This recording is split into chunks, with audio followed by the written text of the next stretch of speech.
Back with a new week of New Reality Collective, 28 episodes in. So, oh god, lots, tons. So, let's get right into it. Spider-Man 3's first look is reportedly coming in 2020. So, as reported by Murphy's Multiverse, I can't pronounce the name. The executive marketing director of Sony Pictures Entertainment told attendees that the film had already started production, that we would get our first look at the film this December 2020. They mentioned saying alter the words preview and teaser trailer when discussing the project. She also confirmed that Spider-Man 3's December 17, 2021 release date is still what the studio is planning for. There has been many reports coming in recently regarding Spider-Man 3, Jamie Foxx's Electro, the whole, multiversal involvement. But it's good to see that we're going to get some update, though. With the way everything has gone on, I wouldn't be surprised if there's an unexpected hiccup in that production, because the virus is still out there. So keep a reserved open mind on that. Keep an open mind on that idea, and put some little salt in the wound, just to be careful. So put a grain of salt on, so you don't doubt, so you don't get disappointed if it doesn't happen. So I'm just keeping my expectations as low as possible. So there are now plans going around that James Tyrion teases new Batman comic with Gilliam March in March. Yeah, convenient. James Tyrion's newsletter, Empire of Tiny Onion, in which he talks more relevant topical comic book industry talk than anyone else, according to Bleeding Cool. And one of the things I was mentioning is this. Things are going to be a little quiet on the Batman front until the end of the year, when I can start talking about what George Jimenez and I are building in the Batman title in March, and what Golden March and I are building in Redacted by DCPR team under pains of death. This week's season aftermath issue to Joker War that starts to set the stage for the new direction the title will take in 2021, the start of an exciting new status quo for Gotham City. So, yeah, George Jimenez and Gillian March are going to work with James Tyrion as the lead artist for both. Now, when I look at Gilliam March's artwork, I'm always a little mixed on it, because his details are a little, makes the characters look older, if that makes sense. And at times they look way too sullen and everything. I don't know. Like, it's good, but it feels like something's not clicking with me on that. George Jimenez, what can I say? The guy's awesome. But yeah, we're basically James Tyrion the Fourth is going to get all new Avengers on us like Hickman did. And this is part of the big build for 2021, because they have so much going on. Along with plans for Magistrate, Punchline, and Peacekeeper 1 in Batman 2021. As part of these list of plans, the second unnamed Bat title and whatnot, created in the newsletter Empire of the Tiny Onion, Tyrion shared some of his plans in relation to the future Stay 2-month gap plan for the DC Comics in January, February. You'll be reading a lot about Magistrate and a character named Peacekeeper 1 in those future state books. But it won't be until March and beyond that you will see their origins in the real present-day Gotham City. Future State is meant to be a glimpse into a possible future of the DCU. There are lots of Easter eggs in that will hint at, but not bind, the direction of the line moving forward. As for Punchline, you can be absolutely sure that we have big plans for her in 2021. The one-shot is the start of those plans, with Sam Jones co-writing with me, and Makira on art. It picks up directly from the epilogue from Batman 100. So, and also mentioning this, I'm also very excited to bring back characters like Harper and Colin Rowe, who I haven't had a chance to write since the early days of my Detective Comics run. Created by Scott Snyder and Greg Capullo as part of their New 52 Batman run, the roles were meant to give a different point of view for Gotham, disconnected from the legacies of the city's heroes and villains. But in with the idea of Batman, Harper would go on into the world and track Batman down and help him regardless whether he wanted the help. Harper would go on to become his partner for a short time, as a vigilante known as Bluebird before retiring to go to college and work with Leslie Tompkins' free clinic. It wasn't until we started talking about doing a solo Punchline story that I realized that Punchline is in a lot of ways a perfect reflection of Harper Row. She's not an ordinary kid, but rather than being drawn to the idea of Batman, she was drawn to the idea of Joker. Now she's out there trying to spread the Joker's ideology, if he even has one. And we're going to see Harper watch that happen up close, helpless to push back against it. If Harley Quinn's Punchline's opposite, Bluebird is Punchline's dark mirror. The story that starts in this one shot will start a story thread that will run through next year, setting the stage for big conflicts that will come that will drag in all of Gotham's heroes. Oh, and also Poison Ivy's, ready to rip the world asunder. So, yeah, we can hope for that, right? So, yeah, James Tyrion the Fourth has big plans. Like, we already know one of those plans involves Poison Ivy and her turn to evil. Hopefully it's only temporary, though I have my doubts.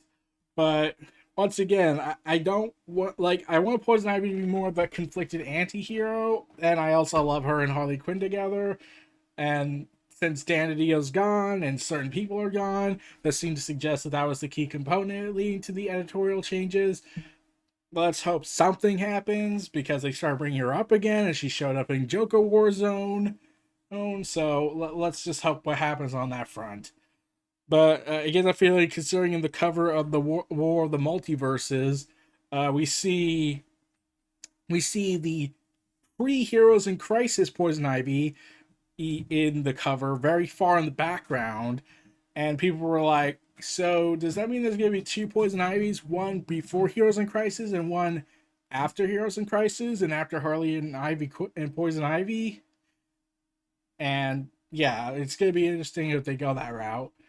Though that leads to the question of the miniseries' current existence. So yeah.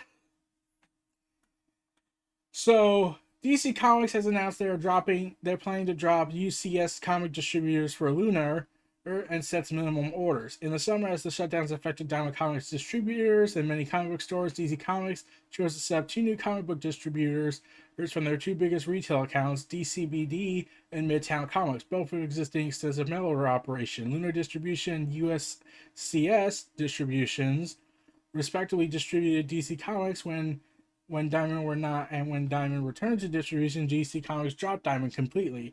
Then, as Lunar and USCS struggled to distribute efficiently in Europe, DC went back to Diamond UK, first temporarily, then permanently. A part of the declared new distributor wars. Now DC is dropping UCS completely in favor of Lunar, so that DC now has three print distributors in Lunar, Diamond UK, and Penguin Random House, which means that everyone in the UCS is now going to have to switch to Lunar, including Midtown Comics. In DC Comics' letter to UCS accounts, according to Bleeding Cool, a lot of retailers complaining about having to go through the rigmarole one more time in 2020. Not only that, but there's now a monthly minimum of ordering DC Comics of $500 a month. Any stores that don't order that many won't be able to order any at all. While Diamond Comics has had minimum order levels and differing discount levels to dissuade smaller orders, this is the first time a comic book publisher has set a minimum order amount. According to the letter, which is long and complicated, it basically about how they will begin the next phase in 2021 for January 1st, and DC Comics will continue to be distributed in direct markets by Lunar Distribution, Diamond UK, and Penguin Random House for graphic novels and collected editions only on that front. And how UCS will no longer distribute DC publications, but retailers can continue to order from them through the end of November. So, yeah, it's going to be effective on January 1st, 2021. So, yeah, it seems 2020 won't be over for them yet. Yeah. I am dark. But, curious to know where they go with this. The $500 minimum thing, I don't know about. Oh, by the way, for some reason there is a tease going on for the Batman movie that's coming out like within the next 2 years. A recent photo showed an extra wearing a Superman costume and a Wonder Woman, and now it seems Wonder Woman and Hawkgirl's costumes are showing up in the movie on set, suggesting that suggesting that very clearly that they might be heading for that all these characters exist in the DC universe, but uh, what the sorry about that. For some reason, my thing's acting up. On, we'll be back in a sec. We're having technical difficulties. Okay, so yeah, so it seems like Wonder Woman and Hawkgirl and Superman do exist in this Batman universe's continuity, though. Okay, so I get the idea that Batman or Superman are first, but Wonder Woman is usually later nowadays. Hawkgirl, I don't know, but yeah, it does seem like those three exist as cameo appearances at best. I don't know if they're gonna really show up in the movie unless this is part of the whole rebooting initiative they're gonna do, but I don't think so. But yeah, I don't know if that's gonna be the route they're going, but yeah, I don't know where the end goal is for these cameo appearances other than just Easter eggs, and saying that the universe is much bigger, even though it should be just a Batman story. So, good news on Thor, Love and Thunder fans. Filming is going to start in January, and he's very excited to do something different. He also said that the director is currently writing the script, and so he expressed his excitement working with a fantastic slew of actors, including Thor and MCU alumni Tessa Thompson and Natalie Portman, a lot of whom will be reappearing as Jane Thor to take up the mantle of Thor. So the production was supposed to start underway, but it was forced to delay due to the virus. So yeah, it's been set for February 11th, 2022, and filming set to begin next year in 2021. So looking forward to that. Let's hope no delays happen. But like I said with the Spider-Man thing, take it with a grain of salt. Tragically, for those who want to go to war with China on the economic front, not the physical front, because that would lead to the end of days, China has surpassed the United States as the world's largest film market in 2020. So, yeah, this is kind of telling regarding. Okay, how do I say this delicately? So, what they have just basically said, not only with this statement, but. Oh, God. But what they just said, that China, the original country that started the virus in the Wuhan province, has beaten the US for the first time in history as the highest box office market, largest film market in 2020. The original inheritors of the virus, and yet the US lost this year. So that's telling of how bad we have screwed up quarantine. Oh, God. So, as we continue to get depressed over the fact that we've completely failed the world, well, and made ourselves an embarrassment, there is a synopsis leaked regarding Space Jam: A New Legacy. During a trip to Warner Brothers studio, NBA superstar LeBron James and his son accidentally get trapped within a world that contains all of Warner Brothers and stories and characters under the control of a malfunctioning, all-powerful force named Al G, played by Don Whatever. With the help of Bugs Bunny, LeBron must navigate through a never-before-imagined world filled with iconic movie scenes and characters as they reassemble the Looney Tunes to rescue his lost son. Now, to get back home, LeBron and the teams have to unravel LG's mysterious plan and win an epic basketball game against the digital garnified super versions of the NBA and WNBA's biggest stars that the entire world watches.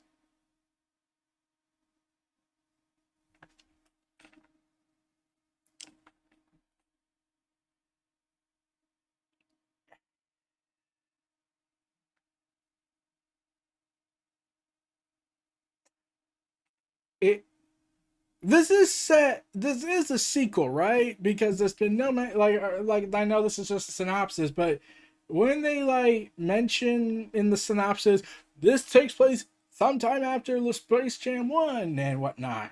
Like, yeah, like there's no mention of it. In fact, where are the Monstars in the synopsis? Like, I'm hoping this is a full fledged sequel, not a soft reboot and whatnot.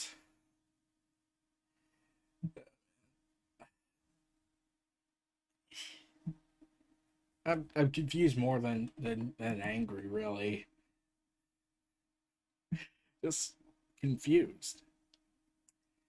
Black Adam, Dwayne The Rock Johnson provides an update on the start of filming. So, Dwayne Johnson revealed this on Instagram. Check this cool shot out of our massive Netflix Red Notice set here in Georgia. I never take work for granted, and I'm grateful that once Red Notice wraps up next month, I'll be immediately rolling to shooting Young Rock for NBC. Then in spring, we'll shoot the big one, Black Adam, for the DC Universe. All three big productions, all shot here in the state of Georgia. So really look at it from this perspective. Rock is not only shooting Red Notice for next month in November, then he'll be shooting immediately after Young Rock for NBC, and then in spring they'll shoot Black Adam. Yeah, that match is not happening, everyone. Cancel your WrestleMania plans if you were wanting to go to see Roman versus Rock. There's no way they're gonna do it. They can't. They can't now. So yeah,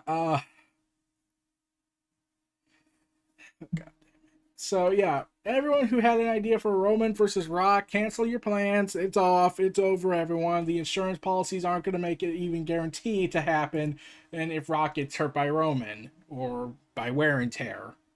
So, yep. Looks like we're not going to go to see him at WrestleMania this year. So, we're going to have to make peace with that. The next Halo book, The Shadows of Reach, will contain some connective tissues to Halo Infinite. So, Troy Denning said in an interview with 343 Industries that the new book will whet the appetite for Halo Infinite, and he was keen to join the project from the very beginning.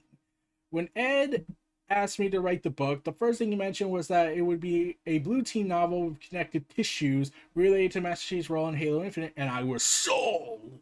I just love the Halo universe and characters, so writing a novel that moves the timeline forward helps whet the appetite for Infinite. It's definitely something I was interested in.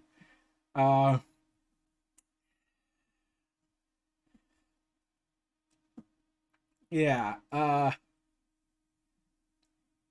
And he also does mention this. Then he also teased that Shouts or Reach will provide glimpses into certain plot points that will also come to full fruition within Halo Infinite. Oftentimes, this can mean that certain elements I'm writing in my manuscript are brought to life in the parallel with ones being developed by Halo Infinite story and gameplay. Halo franchise editor Jeremy, whatever his last name is pronounced, is also quoted in interviews saying Shadows of Reach will touch on the main villains of the Halo Infinite game, the Banished.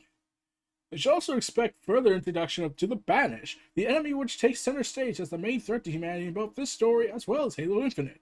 This isn't entirely new for those who play Halo Wars 2 or read Halo Rise of Atronach, but it does offer new details on who they are and what they're like.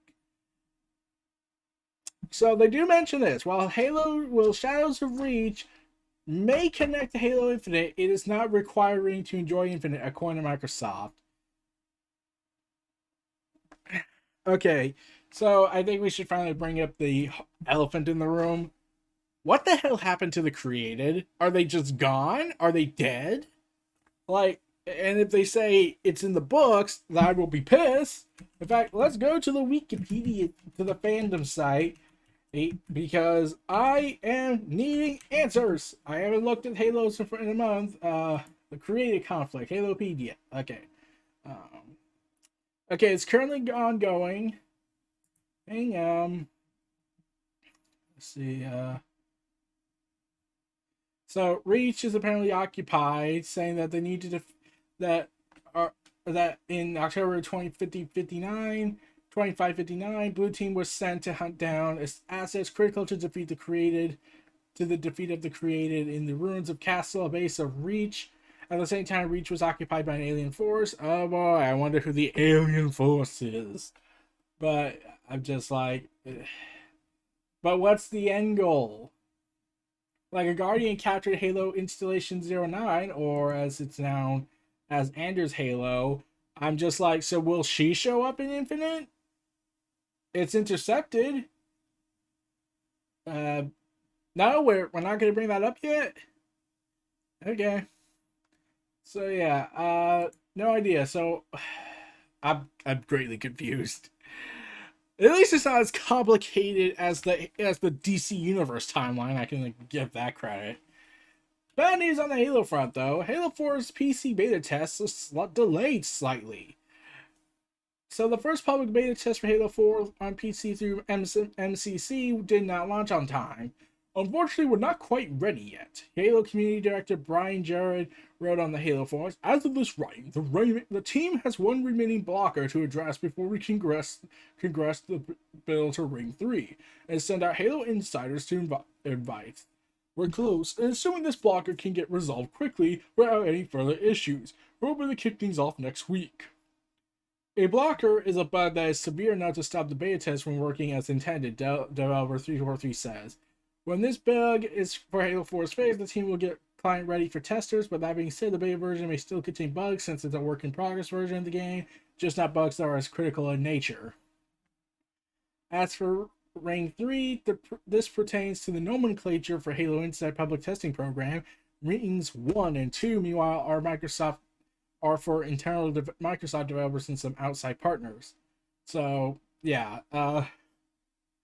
So Halo 4 is going to be the final Halo game coming to PC for Master Chief Collection.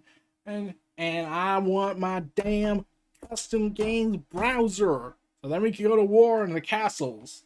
Like you've seen in my video. Halo Series S is expected to outsell the Series X. So, yeah, during an interview with Kotaku, Spencer is asked about his thoughts on console sales during the upcoming holiday season. With stock limited and the appetite for new hardware outstripping potential supply, Spencer expects the Xbox Series X to take an early lead. He does not, however, expect it to be the course of the generation. I think over the generation, our expectation would be that price really matters, and that you would see the Series S sell more. Spencer also believes that the outset market shares it's going to be determined solely by the ability to supply enough consoles for the market. Referring to both Xbox and its main competitor this year, PS5, Spencer says that early adopters will likely empty shelves faster than Microsoft and Sony can stock them. It wouldn't be strange for the Xbox Series X to outsell the Series S early on, however, core players will likely be drawn to the more powerful system. They're the ones who were prepared to purchase consoles as soon as they were put on sale, yada yada yada. So, yeah. So the Series S might get the bulk of the sales, and Series X will be probably in third place. So let's see. So if I had to guess, I think so the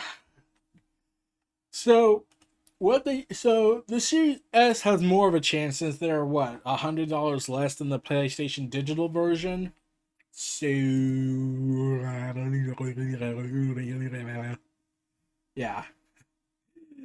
Man. Crazy.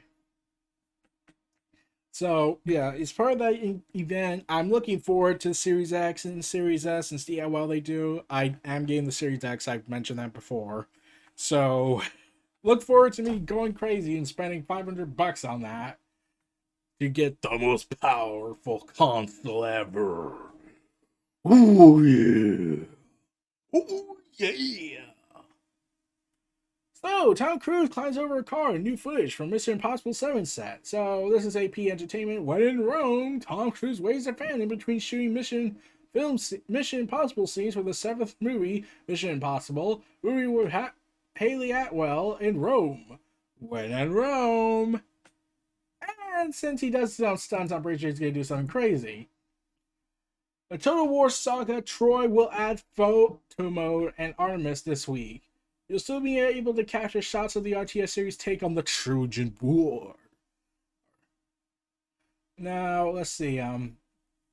October 22nd, it'll add a new god and a photo mode to the game. This free update will expand the game out a bit and let you capture some of the imagery of the Trojan War that the game conjures. If you've been playing Hades, or you're simply a fan of Greek classics, you'll recognize Artemis, the goddess of the hunt. Artemis will be added to the Divine Will system, and each faction will have access to a temple building chain, pray to Artemis, and you can unlock a light archer unit, and new missions are being added as well. A new epic agent is being added too, Orion, and who is available at the highest worship tier. He's incredible. He's an incredible hunter with the abilities of sudden ambush, which gives guaranteed kills on enemy heroes, and foe tracking, which lets you track enemy heroes across the map. In the new photo mode, meanwhile, will come with 20 customization options to let you tweak your screenshots as you see fit.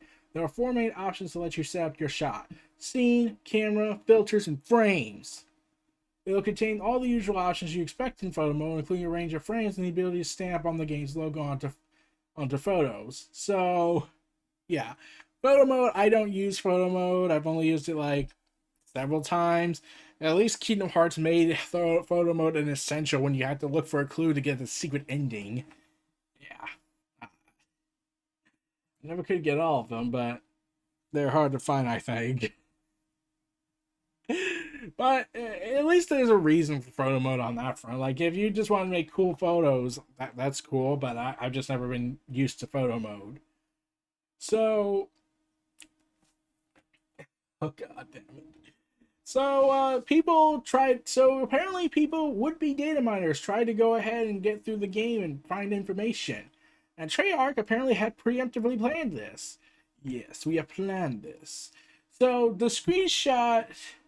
So someone named Nova found this out, and a screenshot of the game's .exe file show a number of bit.ly, 8 links distinguishing Rick Rolls, a link to the YouTube video Rick Ashley's classic, Never Gonna Give You Up, Never Gonna Let You Down, Never Gonna Run Around and Desert You, Never Gonna Make You Cry, Never Gonna Say Goodnight, Gonna Tell a Lie and Hurt You. So, yeah, so they were prepared. That's kind of funny, actually. So as part of AMC's "we're screwed at the hells," AMC is now offering private theater rentals, and it's cheaper than people would expect. So AMC Theaters announced that it will be renting its theaters for private parties for up to 20 people, starting at $99 plus tax. And I was like, $99 for rental? Like, I could rent an entire theater and for $99 plus tax, so 100 or so bucks. That's actually kind of awesome, but sadly, like I said, I will not kill myself. So good luck with that. So producer Scott Gimple hints at what fans can expect from future Walking Dead shows, one of them being a Walking Dead animated movie.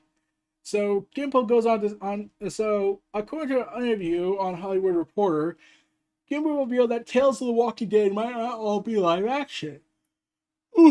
Saying, I will say that one thing I'm looking at hard is animation. Walking Dead Robert Kirkman and has a lot of talent around that, so that's one-stop shopping for me. Well, beyond co-creator meant whatever, and I actually come from animation. We worked initially together in animation back in the day, and we also went to college together. We're the best of friends! Gimple also goes on to state that since Kirkman is making an anime series of his comic book Invincible on Amazon, this could lead to something similar for The Walking Dead. Invincible is going to be a really interesting thing to see. Hour-long animation, and the comic is fun, but it's not a comedy, and it gets super dark and dramatic regularly. So I can't wait for that, and Kirkman might lead the way on that too. It might lead us right back to a Walking Dead animated series. These scenes of the next episode for Walking Dead. The animation. So we can go as grisly, as detailed as possible that live action will not produce, or makeups. So Activision has announced on their Call of Duty Twitter account that Black Ops Cold War Open Beta will be extended until Tuesday, October 20th, 10 a.m. Pacific Standard Time. 2 XP is enabled and all attachments unlocked.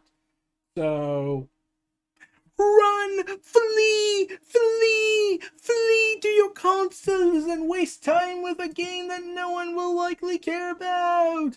Well, they also introduced multiple endings, so that's actually pretty cool. Good job. You're bringing back something good. Just don't make it about dogs. Oh, and remember Konami, the people that killed Silent Hill? So, oh man. So, remember that Silent Hills game they really do?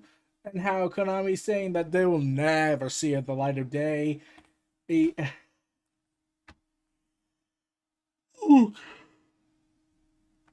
So remember the whole debacle with PT, the demo version that got really popular to the point that it became almost valuable like a rare comic or a rare product that couldn't be accessed because Konami, being the evil forces of the world of gaming, decided to say we will not let you re-download it. So if you keep it on there, it's yours, but you're not selling it on eBay because people were trying to sell their PS4 on eBay because it has the PT demo. Not everyone downloaded it, so that made everyone be like, oh, we gotta get it, and whatnot. And then they started shutting it down.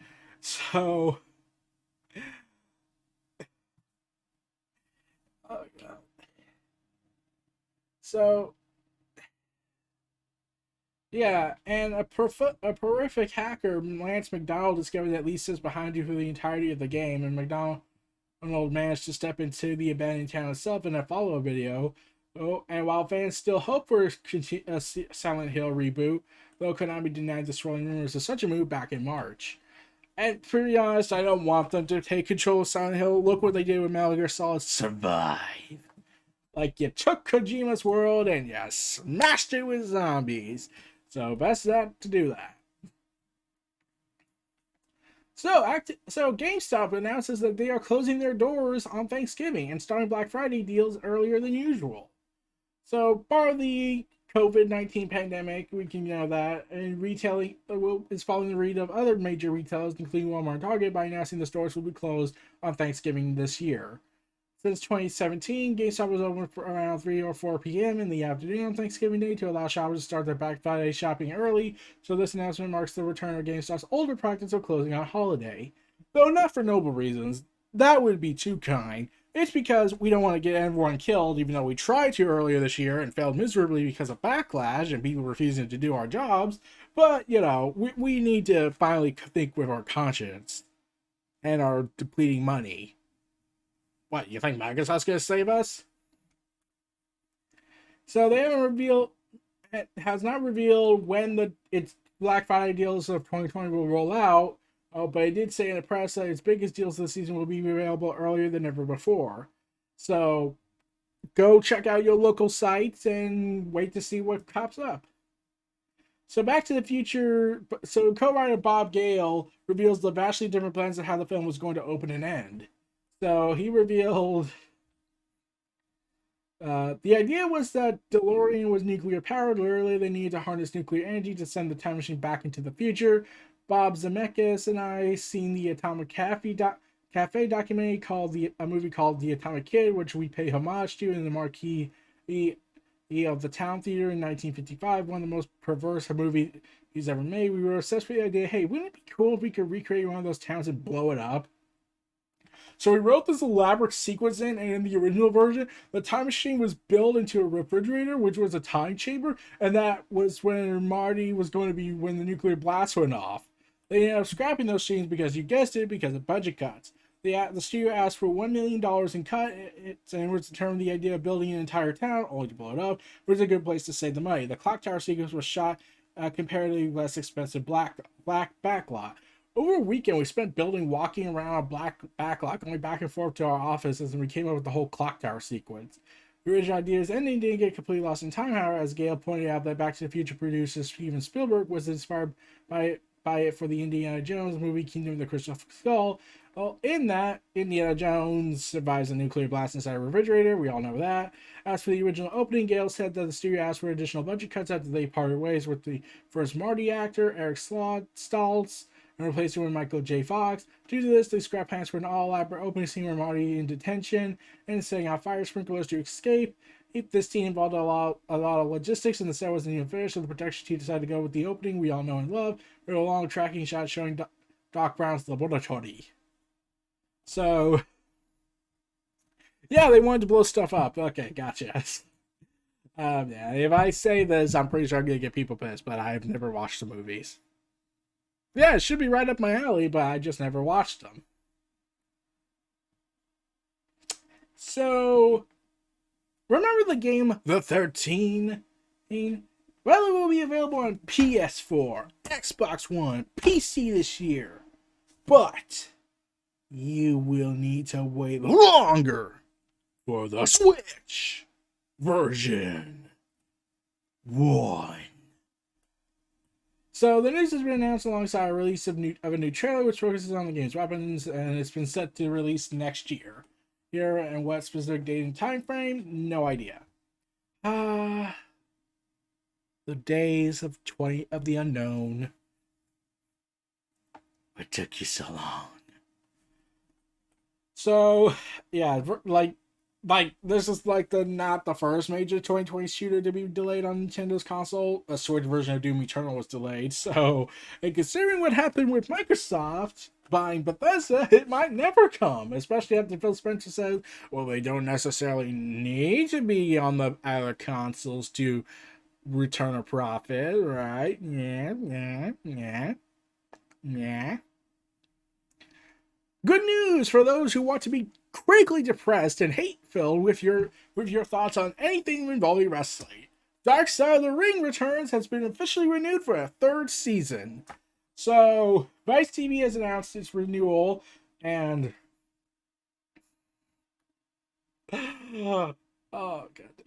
So, they're working on episodes with likes of Brian Pillman, Dynamite Kid, Grizzly Smith, and the Collision in Korea show of 1995.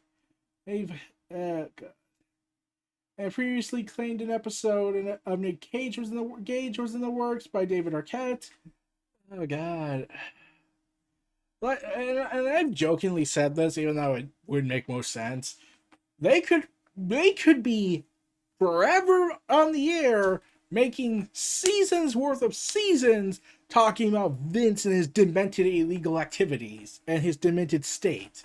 Like, I am pretty certain that it would take years, probably 2 decades, to decipher everything that cooks up. And if Vince somehow makes it to 30 more years, then it's probably going to take 50 or 60 years to get it all completed. Could you imagine how much damage Vince does when he gets older and older? Could you imagine how many episodes they could make with that? But yeah, and you know, the most infamous one, well, all of them were pretty dark and depressing. But like Owen Hart, that moment where we learn that Kevin Dunn is a genuine piece of shit. And he should and I quoted Jim Ross where Jim Ross Jim Ross was revealed to the world that Kevin Dunn says, Owen, yeah, he's dead. And you're on in 10, 9, and I was straight up letting him process it because fuck him, right? And fuck everyone who cared. So, yeah, get ready to get your tissues and cry. Also, Vince McMahon continues to try and find his one-upping of his insanity because he's hoping that the Raw Women's Champion Becky Lynch will be back in January or February to start build to a match with Ronda Rousey at WrestleMania 37. Okay.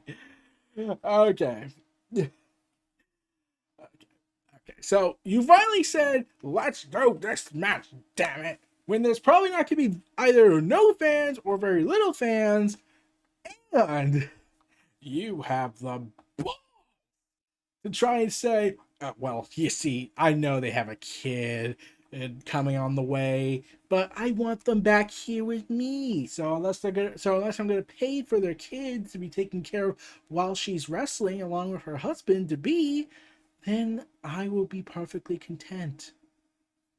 But I don't have a heart, so I'm not gonna do it.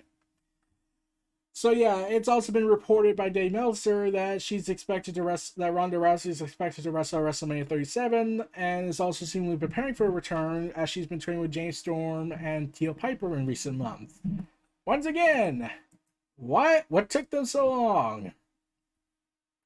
Oh, and Dave Meltzer's also been reporting that Raw Underground being canceled and all that, but having it, and according to Paul Davis of WrestlingNews.co, Vince was never fully on board with the Fight Club and didn't get it. Vince also reportedly approved the idea because he wanted to try and improve ratings and believed an out of the book idea might just do it.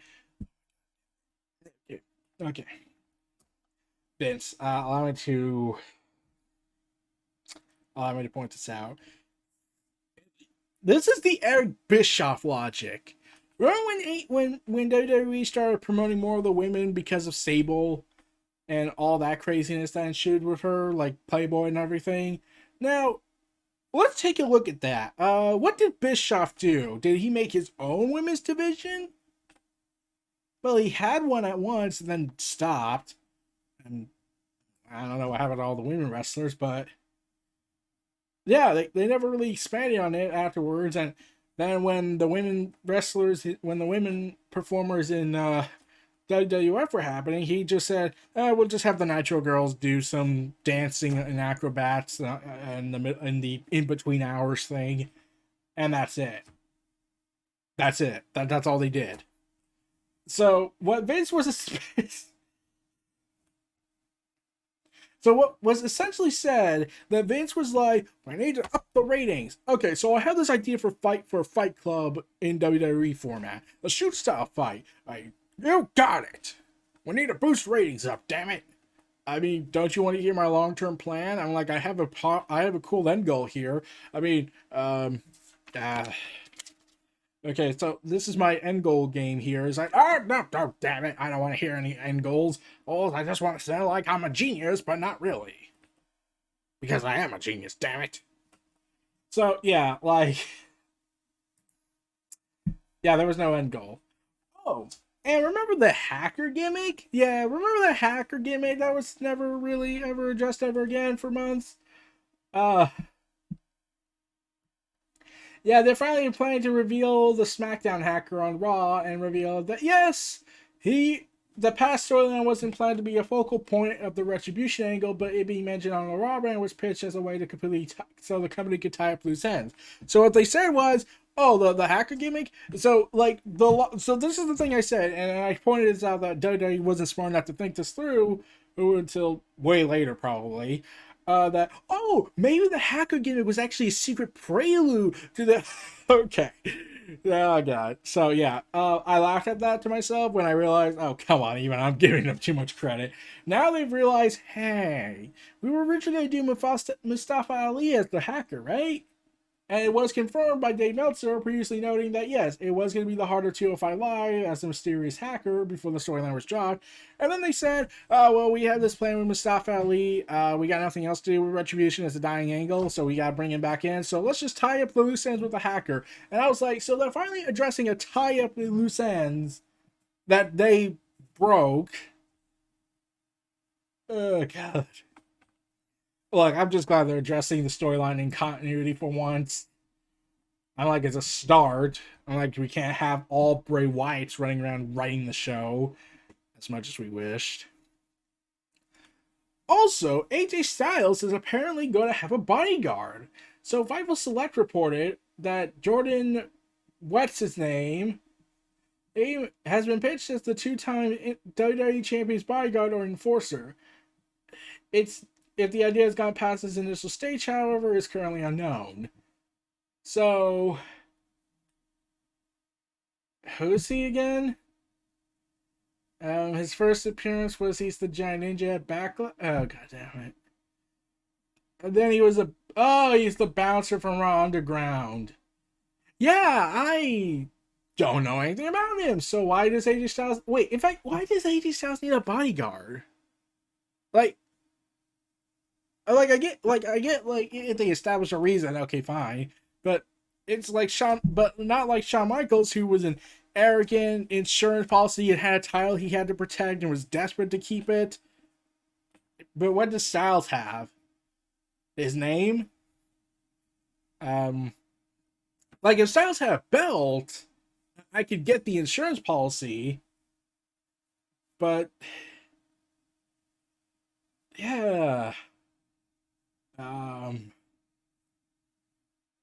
yeah, and like, well, why not? Wait, if I they have Joseph Parks, why not? Since he's served, since he was the analyst during the Intercontinental Championship reign, which ended too soon for Styles' partnership to flourish, why not bring Abyss onto the screen? Wouldn't he want? Wouldn't that be awesome? Abyss stop with Styles as Styles' bodyguard, and they could establish continuity, acknowledging that we have traveled across the world together. And there's no one by my side I would trust to have my back with. I mean, like, unless it's Bullet Club, but that's a different matter. But yeah, wouldn't that make more sense? Though I don't know if he would be interested in that. Just the person, Joseph Park, wouldn't be interested in that playing Abyss again. But it would make sense. Oh, Dave Meltzer also reported that WWE believes Lana turned babyface with her Battle Royal win, as she was able to overcome everything she's been through over the past few weeks and still emerge victorious. One company officially even described her as a massive. Okay. Okay, okay. Oh god.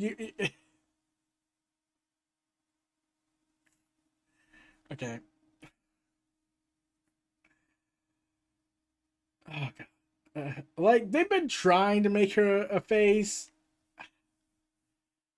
No. So with her channeling Rocky Balboa and consuming raw eggs, that's an indication she's a face. Vince McMahon did that in '99, and he was a heel. In fact, his motive was saying, "I hate Austin, I hate Austin, I hate Austin," and because he couldn't jerk off his anger boner over it. But oh god, like, can you build like okay? So you want to know what people felt when Lana was being bombed through tables for the last several weeks in a row? They didn't feel like, oh, I feel sorry for you as a character. No. It was more like a, oh, Lana, I feel sorry that WWE is a vindictive company that hates Rusev right now and currently are taking it out on you because they're a petty bunch of bitches. Like, that's not really making a face. It's more like saying, get the hell out of there, Lana. In fact, why? I don't even see Lana being a face. Like Rusev, at least he, like, like, remember the last time Lana was a face? And it was the worst love storyline in the history of wrestling, and then Bobby Lashley one-upped it with the adultery storyline.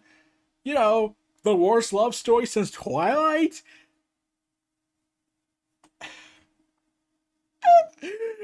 Oh man, they were screwed. So, why?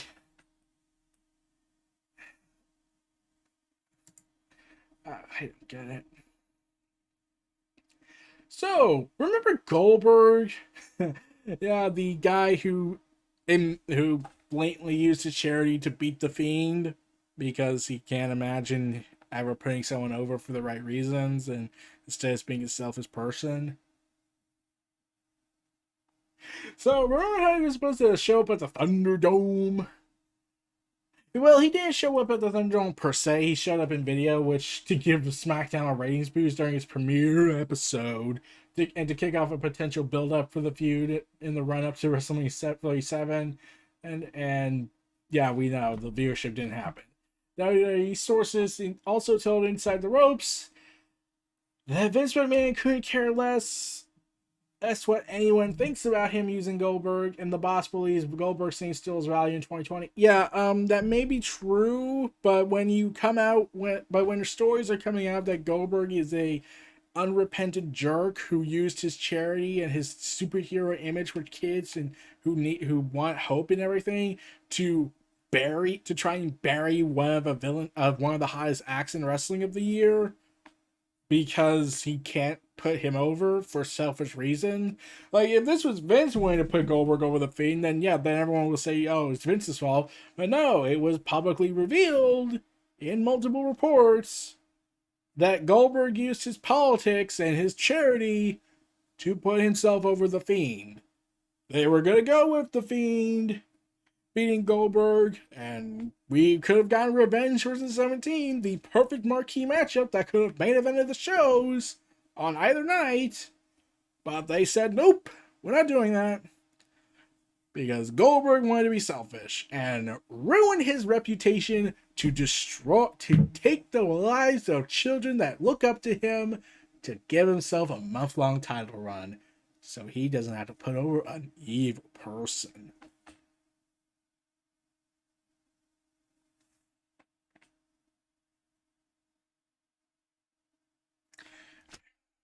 Fuck him. Fuck it. So, remember Chris Jericho? Yeah. The Ayatollah rock and roller. Chris Jericho! Oh, god damn it. So, Chris Jericho reportedly, according to Dave Meltzer, that he's the reason why Will Ospreay turned heel, and it was totally Jericho's idea, or at least helped put together the plan. Oh god damn it. So, oh god. So, yeah. Remember how Will Ospreay kind of got exposed for more stuff that he did along with his Bria Priestley, who's in New Japan Pro Wrestling right now? It's like, oh god damn it, man. But yeah, he turned heel against Chaos and betrayed Okada. Okada! And well, yeah, that ended tragically, but like, considering what came out about him and how many testimonials came out, feels like it's a bad time. So remember Blood and Guts? Yeah, Blood and Guts. The War Games match that couldn't be called War Games because Vince owns the trademark, even though I really wished it was public domain because it's Dusty's creation. So by theory, it should have went to the Rose family, but that's legal terms. Matt and Nick Jackson revealed with 411 Wrestling that the big match is being saved for when there's a full return of crowd, whenever that will be. We spent a lot of money building that structure, but the good thing about it is that at least we have it now. We now have it, so we can pull the trigger on it at any time. I feel like that we are saving that for fans. Yes, I think that's the biggest reason we haven't done it, but that is the biggest thing that changed, not having that match. I was just gonna say too, at first we didn't know what this was and nobody did, and we thought, let's just put things on pause for a couple of weeks, then we will get back to where we were. And then comes the point where things are not where this thing's not going away, so there's no sense in saving anything, and now it's time to put the pedal to the metal and do what you had planned. At first we thought we could stall it out a little bit, and then a month or two into it, we were all in the room and said, nope, let's just give them Dynamite. Tragic. Like, I that's the match I was looking forward to. It was going to be the biggest episode ever, competing with an NXT TakeOver USA special, essentially, and the virus ruined it. COVID-19! So now we're going to have to wait till next year or probably never because the virus is still in the US. Because our government and our people are complete and utter morons. We are fucking screwed. So, let's get to some good news. So, for New Japan Pro Wrestling and AEW, the Dream Partnership, Fightful Select reported the situation on this, saying this. We spent, the last week asking talent if they believe Harold Meij's ousting would lead to a partnership between the two companies, and got some interesting responses. Those who haven't worked in Japan have much said that they haven't heard a ton of talk about the move, and it wasn't a primary concern for them anyway. We did hear that the same talking about that almost everyone knows that there are some hurt feelings on both sides of the New Japan Pro Wrestling split with many of the talent who left AEW. One of the top talent did said this, told Fightful, it definitely won't hurt things. Most people here are still in touch with people over there, and Meiji had alienated a lot of English speakers that they had on the roster. There wasn't a lot of belief in him to begin with, but the way he handled that wasn't good. Tony Khan has done his best to keep it amicable. We followed up with other talent about Khan's efforts to remain amicable. A lot of deals are set up to allow people to work there. He could avoid that if he wanted. I think it's pretty clear sign whether he says it or not that he wants to. I don't know if he had the personal relationship with Harold, but I did, and I don't want to do business with Harold anymore, said a former New Japan Pro Wrestling star. Even one person of the current roster told us they were hopeful for a relationship because it would mean more money for New Japan, AEW, and the wrestlers, but said that due to New Japan's expansion into the States, it might throw a hiccup into the possibility. Expansion! Well, honestly, they said they don't have to do joint shows together, so they can't do a colossal show, even though I'm kind of all for it. But, like, they could share talent around, and plus, now they can get an excuse to get Jon Moxley to bring the IWGP US title over to the New Japan US shows, so he could drop it there and still wrestle in the States because of the deal. Come on, man, we want to do it! Do it! Do it! Do it! Do it! Do it! So WWE has reportedly films Davey Boy Smith Jr. for the British Bulldog Davey Boy Smith project. A WWE employee was recently at the GCW Josh Brennan Bloodsport 3 event on October 11th to film Davey Boy Smith Jr.'s win over Josh Alexander. Wrestling Observer Newsletter reports that the filming was for a new documentary that was being done on Bulldog. WWE Network is also reportedly working on a story for Smith that would air next year. WWE filmed Smith Jr. all weekend for the Bloodsport show, including footage from his training at the gym up to the actual event. So he is in the Hall of Fame for 2020, but there's still no word yet when that introduction ceremony will take place. It was originally scheduled, but the virus happened. Though it was word that the class is not be inducted into the 2021 edition. So yeah, so they're working on a British Bulldog Davey Boy Smith, and it's pretty awesome. Pretty awesome. He was gone too soon.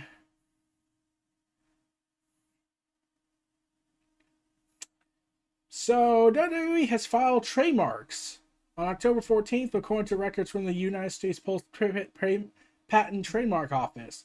The following NXT UK superstars' names were filed for: Piper Niven, Oliver Carter, and Mark Andrews.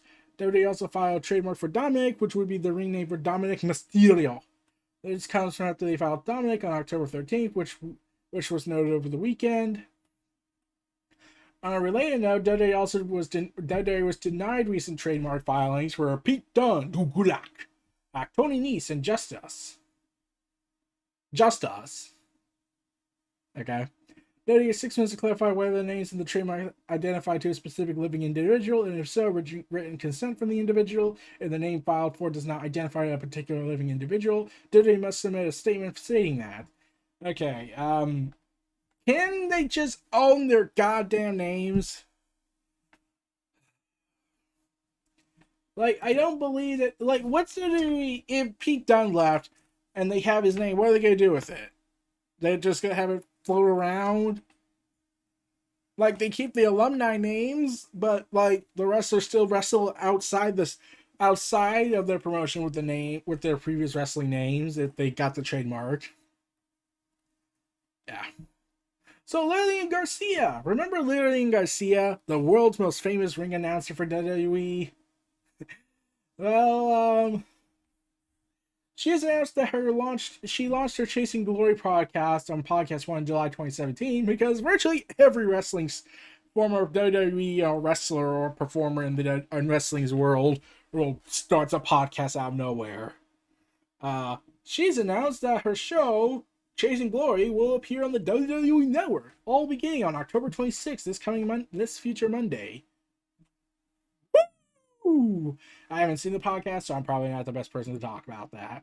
But Lillian Garcia, I'm glad she's still working with WWE on some things. I hope we can see her again as a full-time announcer, especially when you have the moments like Triple H chasing after her when she says, introducing first, from Greenwich, Connecticut, the former World Heavyweight Champion, and Triple H has that look like, you son of a, I'm gonna kill you, and then he chases after her, she makes a run for it, and Triple H is just all, no! Like, remember the days when a champion lost their title, they got that furious? Now the only ones that did was Pac, and he hasn't gotten a title after he lost it at Dragon's Gate. So Chris Jericho reveals which AEW stars were initially considered for the Inner Circle. So let's see. Okay. Skipping all that. Let's see. Who was the first? So the original team was going to be him, Pentagon Jr., Phoenix, and then I thought, I don't want that gimmick guys and mask guys. And then Santana and Ortiz came out, and I was like, I know them from the cruise because they were on the first cruise, but I didn't really know much about them. But the Bucks were saying how good they were in the first cruise and said, okay, let's throw these guys in there. Then he wanted MJF, but Cody wanted to do stuff with him. He says, well, how about Sammy Guevara? And because he scouted Sammy Guevara and brought him into the table, well, so yeah, so MJF was supposed to be part of the Inner Circle, but Cody wanted to work with him. So, yeah, that was part of the Chris Van Vliet interview, so you can check that out. There's been some note regarding Benjamin Carter signing with WWE. According to Meltzer, noted that Carter's decision to sign with WWE has a lot to do with the ongoing pandemic, since independent wrestlers are no longer able to travel the world and perform multiple shows. In recent years, this has been a norm for young wrestlers who typically wrestle in the global indie circuit until their early to mid-20s before signing with one of the bigger promotions such as WWE, AEW, New Japan, Impact, or ROH. Similarly, other UK stars such as Nigel McGuinness and William Regal wrestled for years on the British indie scene before arriving to the States and everything. He's already really good, according to Meltzer. So also, let's see. Carter told BBC in an interview last year that he has a big break came with a soccer scholarship to the U.S. Once he entered the country, he traveled to Iowa to train in the Black and Brave Wrestling Academy under the mentorship of Seth Rollins. This was before Seth Rollins turned into a whiny baby. So, at least he's got class. So, this is what Meltzer said. He's already really good, but he could be a lot better by wrestling a few more years in the Indies. Meltzer also noted he's unaware of AEW offered to Carter, who wrestled several matches on Dark and made one televised appearance in the 1-hour edition of Late Night Dynamite in the loss of Scorpio. However, Revival Select report earlier this week that both companies were in pursuit, who remained a free agent since testing positive for COVID-19 last month. Although it cannot be confirmed, Meltzer expects WWE to start out Carter in NXT UK because here's the thing. Here's the thing when it comes to Benjamin Carter, like they mentioned, like I knew this. Him signing with WWE, I get the reason, because, well, he wasn't going to get paid in the States because visa reasons and restrictions and travel. So NXT UK is right there. They blew up all the other promotions that don't have a financial tie with WWE. So where else do you think this was going to go at? So, sucks, I get it. And, like, all I can say is good luck, man. And even Miro didn't seem to like his decision, because he said that the young British wrestler had gone to the dark side. No, the dark side. They ruined my marriage. Yeah. Daniel Bryan has admitted in an interview, former WWE champion appeared on Talking Smack, which was pretty sure was nostalgic, and he admitted that. And this is the first time he's been back since losing the IC Championship to Styles in June. Admitted that he has a less spring in his step, and it's no longer the performer he once was. I'm at a point now in my life and career where I want to test myself against the best performers in WWE, whether that's against people I haven't faced yet or even people I have faced since we've all evolved. Well, I noticeably have a less spring in my step as that match goes on. Something I realized during my match with Styles. The leader of the Yes Men revealed he's no longer able to jump as high despite training his butt off to prepare for his matches. I never had a problem with endurance before, although I still don't get tired, but later in a match, I can't jump as high anymore, and AJ still can. It's funny because he's older than me. How's this fair? I train my butt off. Bryan, who has been reportedly on the SmackDown Alliance team in recent months, said he plans to evolve in other ways, even if he loses his athleticism. As we evolve, I look at wrestling a bit differently. This is my martial art with a focus on the artistic side. This is a test of myself. When I go out there for an interview or a match, it's a test on me. And my opponents are giving me examples of what I need to work on. That's a human, that's an athlete, and that's a wrestler. And they do seem to be suggesting he's going to fight Seth Rollins, so good luck with that.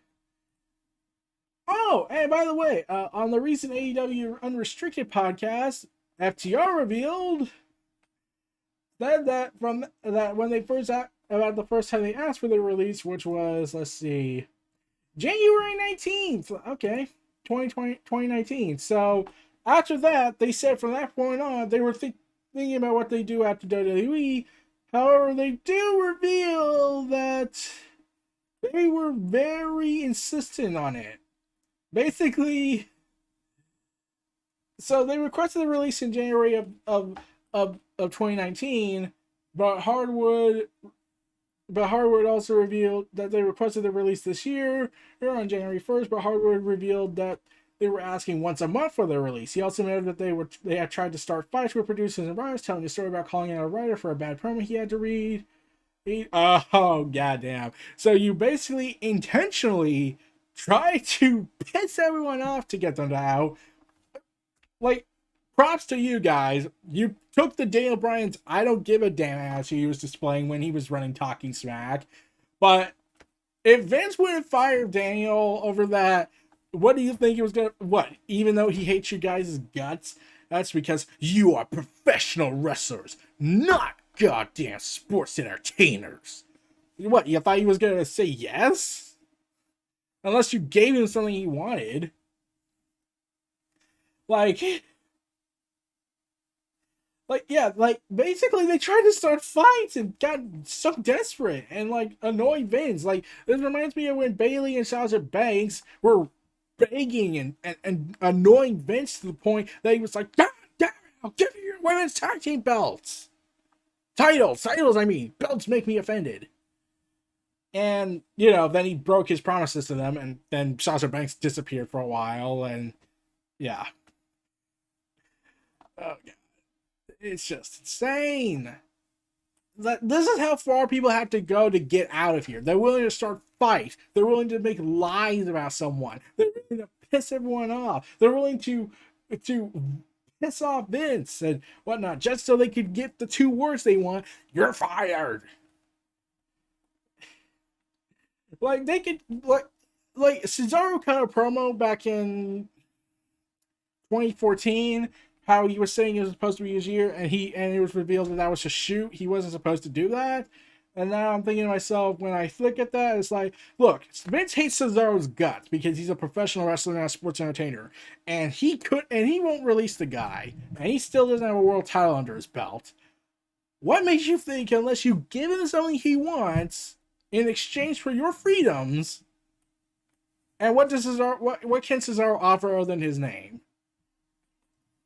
I'm like, granted, he could leave WWE and let Vince have Cesaro's name, and he could just go back to his original wrestling name.